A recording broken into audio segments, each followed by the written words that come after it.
worry and anxiety can really have a detrimental effect on us. It can change our entire mood for the entire day leading up to this one activity we're gonna do. And even the days before, we can still feel it. We can feel that there's something coming up and we don't really like it. And we're very much looking forward to when that thing is over. We can move on. We can put it behind us.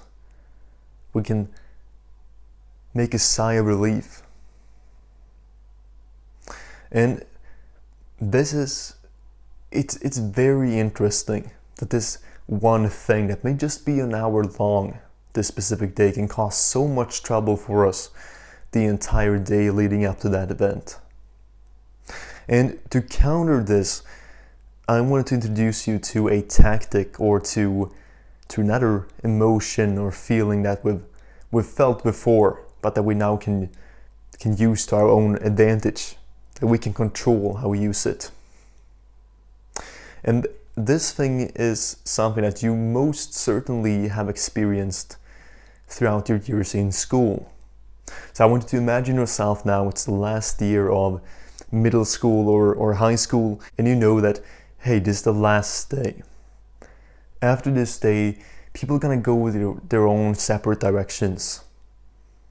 Somebody's gonna go off to university, somebody else is gonna move out, far away from this place. And you even look at the classes you have. And even if there's something you absolutely hate, let's say you so strongly dislike biology. And even if you do, even if you've been disliking every single lecture you've had up to that point, I think you still sat there the last lecture and just took it all in and thought to yourself that, hey, this is the last time I'm doing this. And it didn't feel too bad, because you knew that the end is near. This is gonna be a closed book, the last page of the last chapter in this book, before I close it for good. So we didn't feel too bad about it. Because I think that's one of the main things with worry and anxiety, that it's not just this one thing that we worry about. It's that it's not going to end after this. We're going to have to go through it, and after that we're going to have to start worrying about the next time it's going to happen.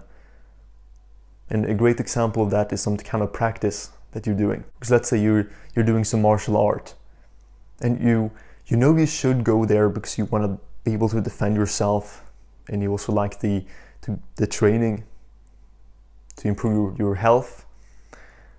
But you still feel like it's not as fun, and there's always some nervousness before going there, because it's punches and kicks and all that. And you think that, you're so nervous every single time before the practice, but then immediately after that you're worried for the next time that's coming up. And I think that's a part of it, that we know that there are so many times left. Because if it was like the last day in school, where we knew that, hey, this is the last day, after this it's over. Because if it was like the last day in school, where we knew that, hey, after this it's over, this is the end, we wouldn't feel so bad about this thing either. The thing we do now is to not just think, but persuade our mind into believing that this thing we're gonna do, it's gonna be the last thing of its kind. So you could apply this to some kind of martial art practice, where you tell yourself, this is the last time I'm gonna go to this martial art practice. It doesn't matter what I do there, it doesn't matter how it goes. This is the last time, so I might as well just go and enjoy it. Or you think that, this is the last time I'm gonna go and do some public speaking or some social event that you really don't like. You not just think, but you actually get into the thoughts. You actually feel the feelings, the emotions that, hey, this is the last time I'm doing this. Because by doing this, we just kind of let go of all these blocks. It gets so much easier mentally. You no longer have this dark cloud over your head just telling you to worry and worry about stuff.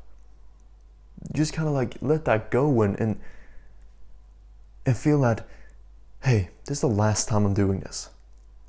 So I can do whatever I want in that time. I can just enjoy it this time. Another thing I thought of when this thought came to me was something I heard on a podcast.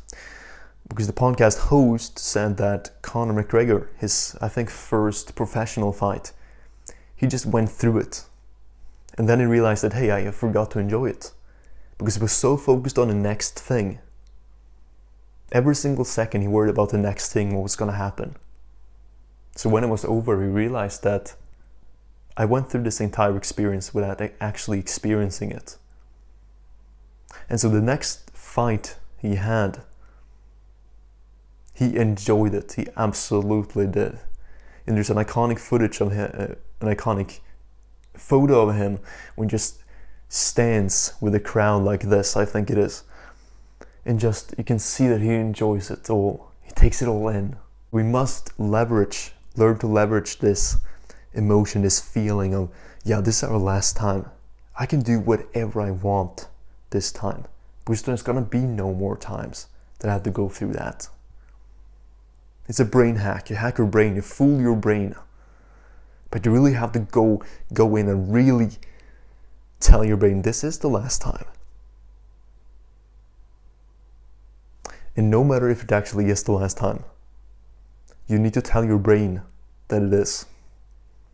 Your entire body, your entire physiology needs to understand this is the last time, because that's how you're gonna get rid of that anxiety. At least short term. You can't overuse this, obviously. But if you have a really tough day, lots of anxiety coming in, use this tactic. And with that, I'm leaving you.